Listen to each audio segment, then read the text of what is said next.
السلام علیکم ورحمۃ اللہ۔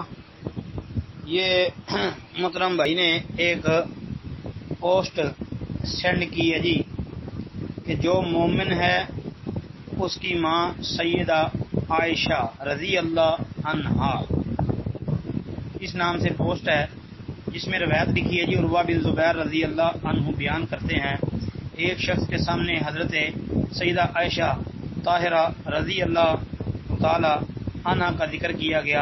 اس نے آپ رضی اللہ عنہ کو برا بھلا کہا تو اسے لوگوں نے کہا وہ تو تمہاری ماں نہیں، یعنی وہ تمہاری ماں نہیں۔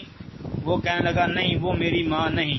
یہ بات آپ رضی اللہ عنہ تک پہنچی تو آپ نے فرمایا اس نے سچ کہا، میں مومنوں کی ماں ہوں کافروں کی نہیں۔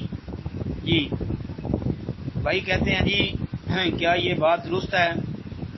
جی بھائی یہ روایت حسن درجے کی ہے، ثابت ہے روایت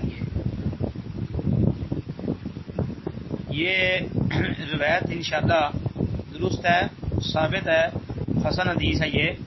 اس کی سند میں ایک راوی ہے ابو معاویہ الزریر، یہ مدلس ہے، لیکن اس کا مطابع جو ہے ابن فضیل وہ بھائی اس نے اس کی مطابقت کر رکھی ہے۔ جو شرح اصول اعتقاد اہل سنہ یہ کتاب ہے اس کے اندر اس کا ایک مطابع ابو معاویہ کا وہ جو ہے موجود ہے محمد بن فضیل کی شکل میں، اور اس نے اس کی مطابقت کی ہے تو سند جو ہے وہ ٹھیک ہو گئی ہے۔ یہ ثابت ہے بھائی یہ۔ السلام علیکم ورحمۃ اللہ۔